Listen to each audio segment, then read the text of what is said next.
입법조사관님께서 토론하시겠습니다. 예, 안녕하십니까. 저는 국회 입법조사처의 조인식 입법조사관이라고 합니다. 먼저 저도 앞서서 그 세 분의 그 발표를 잘 들었습니다. 저도 발표를 너무 열심히 들었는지 그 발표를 다 듣고 나서 머리 약간 쥐가 날 정도였는데요.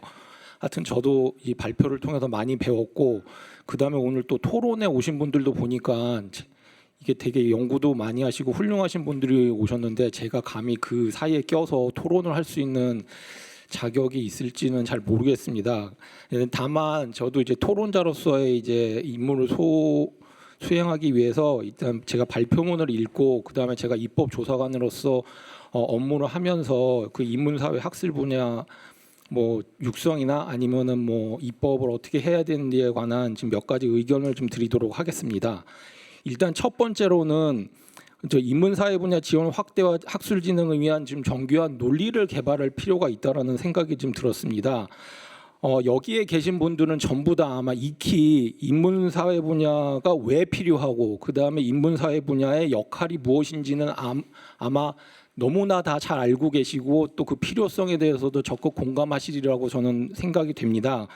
그리고 또 이 발표문을 보면서 인문학의 필요성, 그리고 인문학이 그 우리 사회에서 어떤, 또 국가적으로 어떤 역할을 하게 될 것인가에 대해서도 저도 이제 깊이 공감하게 되고 더 잘 알게 되었습니다. 근데 그 이제 발표문에 제시한 인문사회 분야의 필요성이나 인문사회 분야의 역할에 대해서 제가 이제 그 테이블에다가 이제 몇 가지를 이제 인용해서 실었는데요.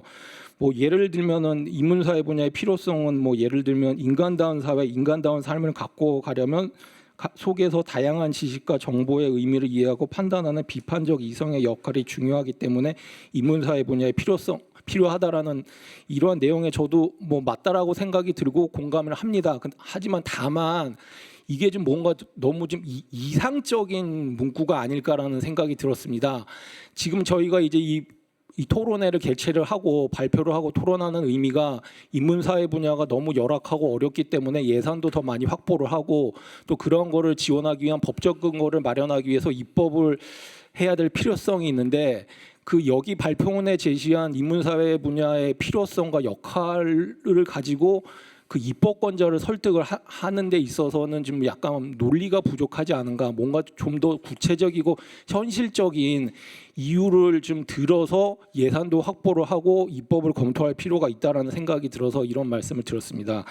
이제 그 다음으로는 이제 제가 드리고 싶은 의견은 인문사회 분야의 범위와 정의를 좀 더 명확하게 검토를 할 필요가 있다라는 생각이 들었습니다.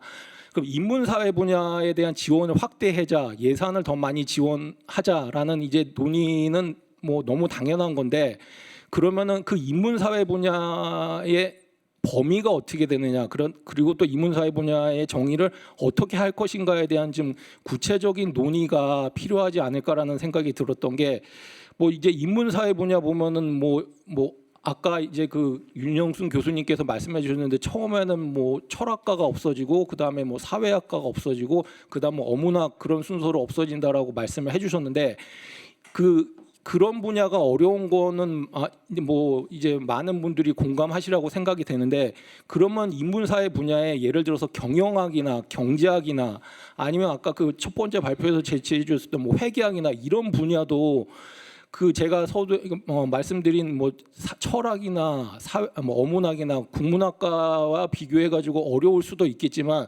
비교적 취업도 잘 되고 경제적인 소득이 그 어려운 인문 사회학 어문학 이런 분야라는 형편이 좀 나을 거라는 생각이 듭니다. 그러면 이러한 분야도 다 같이 인문사회 분야라는 한 분야로 묶어가지고 지원을 해야 되는지, 이러한 부분에 대해서 좀 고민이 필요하지 않을까라는 생각이 들었습니다.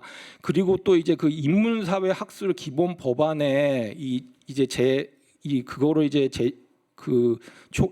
정부 내용을 이제 그 뒤에다가 실어 주셨는데요.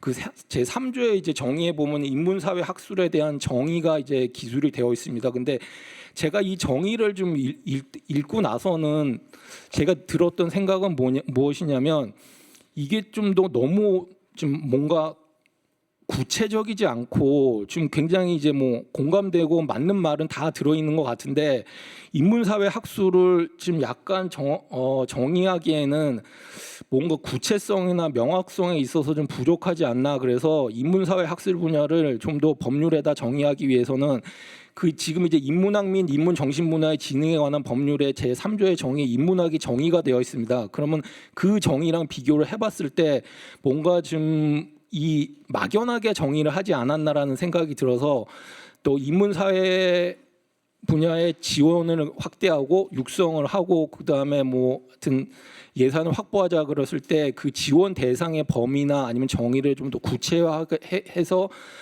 정책의 뭐 수립이나 예산 아니면 입법을 검토할 필요가 있을 것 같다라는 생각이 들어서 이런 의견을 드립니다.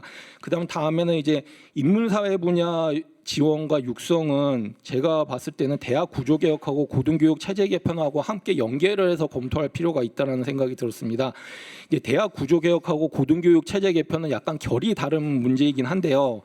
뭐 이제 발표자께서도 말씀을 해주셨지만 대학 구조 개혁 같은 경우에는 이제 학령 인구 감소에 따라서 고등학교를 졸업하는 학생 수가 줄어들기 때문에 그 대학에 입학을 원하는 또 가능한 자원이 줄어들기 때문에 이제 대학 간의 통합을 하거나 아니면 대학을 폐교하는 이런 차원에서는 대학 구조 개혁이고 그다음에 고등교육 체제 개편은 제가 어떤 맥락에서 말씀을 드리는 거냐면 이제 그 4년제 대학 같은 경우에 이제 4년제 이제 일반 대학 같은 경우에 보면은 이게 대부분 봤을 때 모든 대학들이 인문, 사회, 이공계, 자연, 예체능 거의 모든 과를 다 개설을 해가지고 운영을 하고 있는 것 같습니다. 그래서 소위 말하는 대학 간의 교육과 연구의 뭐 어떤 특정 분야에 뭐 집중해서 육성이 돼가지고 어떤 대학이 예를 들면 뭐 인문사회 분야에서 교육과 연구에서 우수한 대학이라고 보고 또 다른 대학은 뭐 그렇다면 그렇지 않다라고 볼 수 있는 그런 대학 간의 그 뭐라고 할까 차별화 이런 부분이 좀 우리나라는 그동안 적었다라고 생각이 됩니다. 그러면 그렇다라고 하면은 모든 대학에서 인문사회 분야에 대한 뭐 학과를 개설을 해서 운영을 하기보다는 예를 들면은 지금 뭐 글로컬 대학이라든지 뭐 라이즈 사업 같은 것도 추진이 되고 있는데 뭐 지역 거점 대학에서 지금 뭔가 이제 교육과 연구에 있어서 학생들의 뭐 선호도도 낮고 그다음에 향후 취업 가능성도 낮은 이러한 전공 분야를 지역 거점 대학에서 좀 중점적으로 지원을 해서 육성을 하고 연구도 수행을 하고 그다음에 다른 지방 사립 대학이나 이런 대학은 좀 실무 중심의 교육을 담당하는 지금 고등교육 체제 개편과 함께 연동을 해가지고 인문사회 육성 지원 이런 것도 검토를 해볼 필요가 있다라는 생각이 들었습니다. 그 다음으로 제가 드리고 싶은 내용은 이제 앞서 발표문에서 이제 인문사회 분야 관련해 가지고 이제 뭐 대통령 직속 위원회 설치를 제안을 해주셨는데요. 저도 그 위원회 설치는 좋은 제안이라고 생각이 됩니다. 하지만 다만 이게 위원회가 설치가 된다고 해서 예산이 늘어나고 그다음에 인문사회 분야의 지원이 확대되는데 어느 정도 일정 부분 기여를 할 수 있을 거라고 저는 생각이 되지만 그동안 과거 사례를 봤을 때 대통령 직속 위원회가 설치됐다라고 하더라도 그 정부가 바뀌거나 정권이 바뀌면은 위원회가 유명무실하게 된 사례가 많이 있습니다. 그래서 이러한 사례를 참고를 했을 때 그 대통령 직속 위원회를 설치하는 게 인문사회 분야 뭐 지원의 확대라든가 예산의 확보를 담보하는 뭐 장치나 뭐 제도는 아니다라는 점을 고려를 해서 좀 검토를 할 필요가 있다라는 말씀을 드리고요.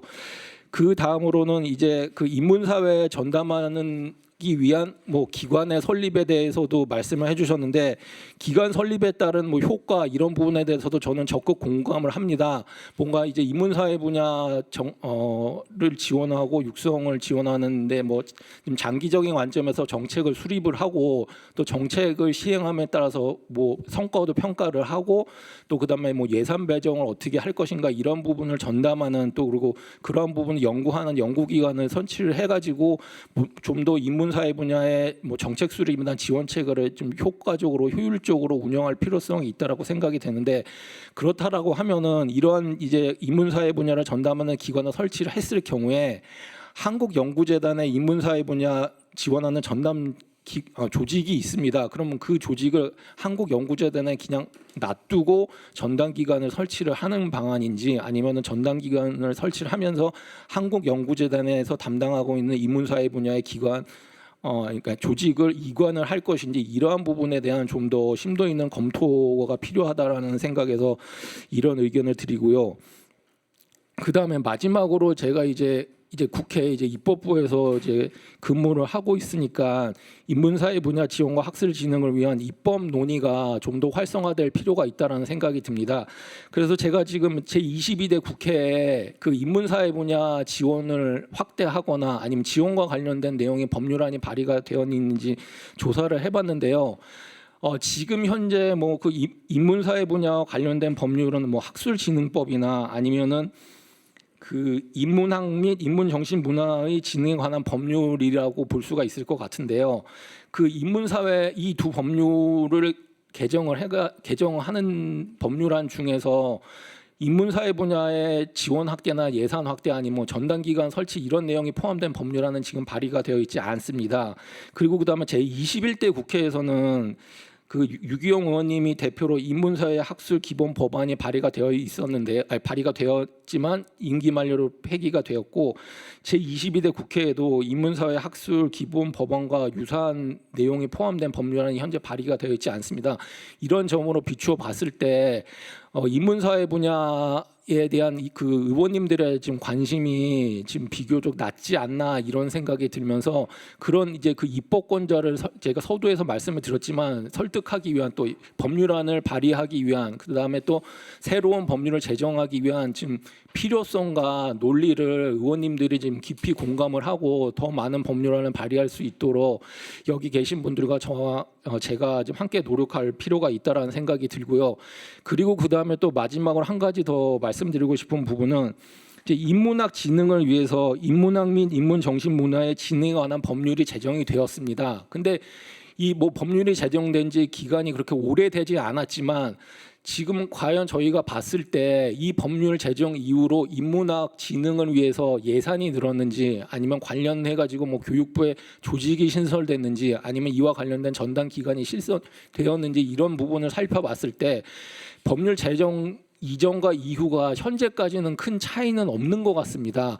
그래서 꼭 이 입법 새로운 법률의 제정이 인문사회 분야의 예산 확보나 아니면은 뭐 전담 기관의 설치에 따른 인문사회 분야의 진흥에 도움이 되는 것이 될 수도 있겠지만 법률 제정함에 따른 효과가 그렇게 크지 않을 수도 있다라는 점을 말씀을 드리면서, 그래도 그럼에도 불구하고 저도 제가 앞으로 인문사회 이제 분야의 뭐 법률안 개정이나 아니면 이런 부분에 있어서 제가 도와드릴 수 있는 범위 내에서는 저도 최대한의 노력을 하겠다는 말씀을 드리면서 저의 토론을 마치도록 하겠습니다. 감사합니다. 예, 감사합니다. 저는 주로 사회정책 관련 연구를 많이 해왔었는데요. 흔히 이런 이야기를 합니다.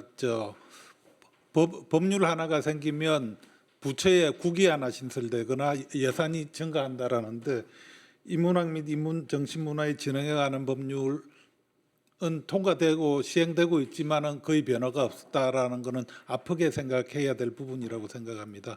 우리 오늘 토의를 통해서 이 새로운 법률을 제안해 주셨다는 점에서 굉장히 의미 있다고 생각합니다. 이어서 김대건